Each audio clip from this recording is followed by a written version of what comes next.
Well, in a way, it's kind of like another L. So let's get into it.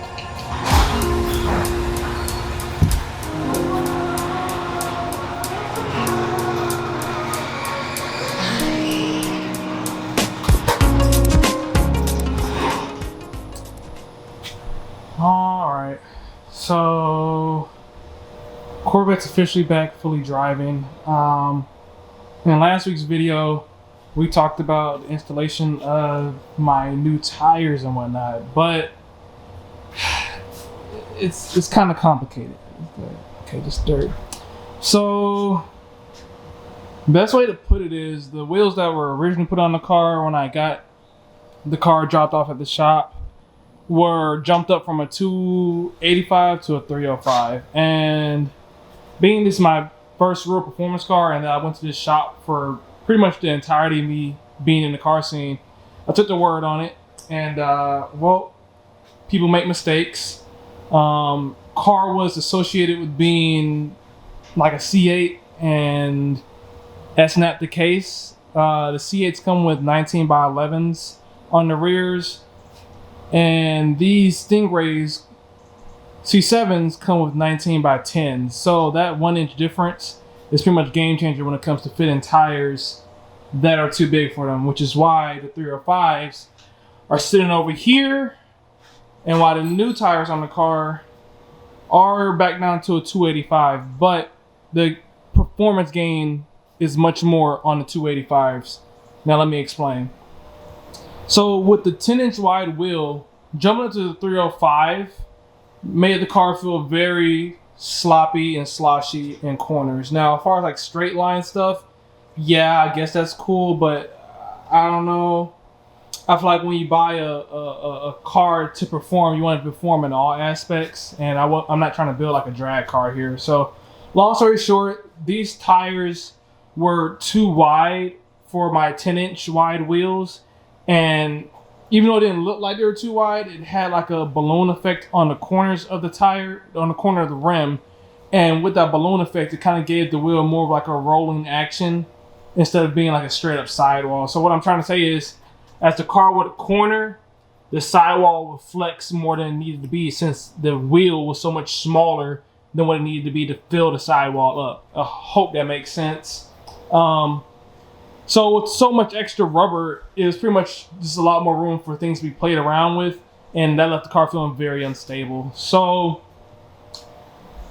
those are gonna be for sale.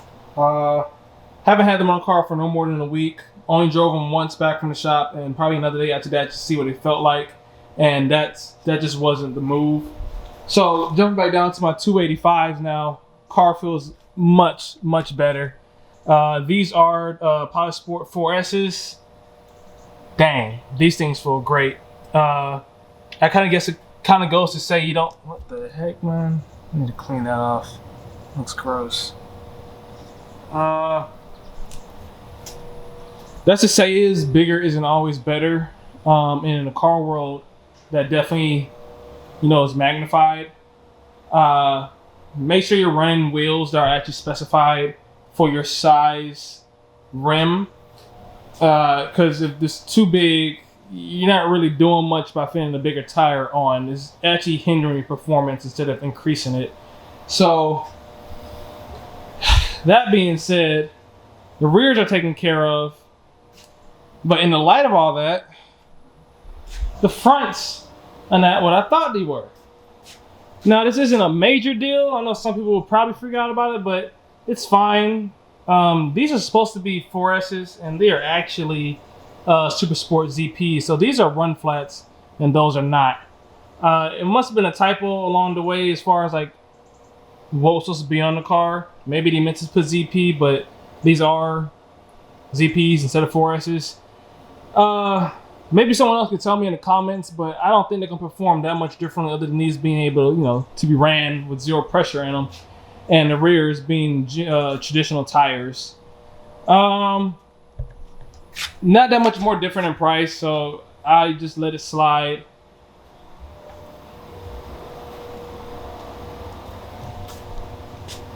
Moral of this story is know more about your stuff, I guess you can say.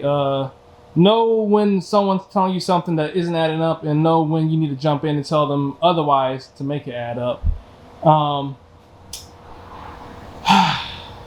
Like I said, it's really not bad of a situation. It's Michelin's all the way around.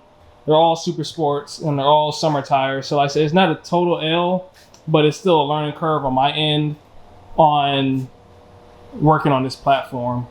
So I am going to try running 305s again in the future. But when that time comes, I'm going to be changing these wheels out and I'm going to downsize them all. So the rears are currently 20s. They're going to come down to 19s. These are 19s. They're going to go down to 18s. It needs to be 10 inches wide up front. Strangely enough, these are only 8.5 up front. So that's it's pretty small, but I guess that just gets the car more more attainable for entry-level pricing. And the rears are going to jump up to that 19 by 11. So that will fit 305s, no problem. Not these though, because these are 20s. But 305s will be fitted in the future. And up front should go up to a 275 over my 245. So even these tires are still temporary, which is why I'm not really stressing over the fact that I guess I have, I don't know, an error what shouldn't have been on the car, what is on the car. Like I said, I'm kind of just rolling with it. It's no big deal. But the big deal is definitely the drivability of the rear tires. Those had to go. Those are way too unstable. They didn't inspire any type of confidence. That's not to say these tires are bad. It's just like I said, they were too big for my rim setup. So if you're interested in these, drop in a comment, hit my DMs. Like I said, I'm gonna have them up on Marketplace, Instagram, everything. So if you're interested in them, shoot me a message and let's get that worked out. Get them going to a nice place. So now that that's taken care of and the car is driving properly, we're going to get the headers and the X pipes knocked out. Hopefully in like another week or two or less. Fingers crossed. And hopefully make the track event coming up August 15th. I say hopefully because that all is dependent on if those tires sell in a reasonable amount of time or not. So continue learning from my mistakes, guys. Yeah, keep learning your platform. Keep yourself sharp, dude, because people aren't malicious, but sometimes everyone doesn't know what they're talking about right away, and it's not against them. They're just trying their best in the moment, but you still need to know a little bit of 1, 2, and 3 before you walk in certain places. So, and just because you've been there X amount of time doesn't always mean every person who's still working there is as sharp as prior or ever were. So I hope this video kind of updates you guys on that and hope it makes sense. And keep helping support the C7 build and the C7 content, guys. If you have any questions about it, feel free to ask. I know y'all don't see the Eclipse as much anymore, but that's because I'm working on getting it turbocharged, and it will be back soon, and it will take the spot of the Lincoln, and Lincoln will be outside. So we're going back between American and it's not even JDM, but y'all get the idea. So help keep supporting, guys. I'll catch y'all later. Remember, hold that dream.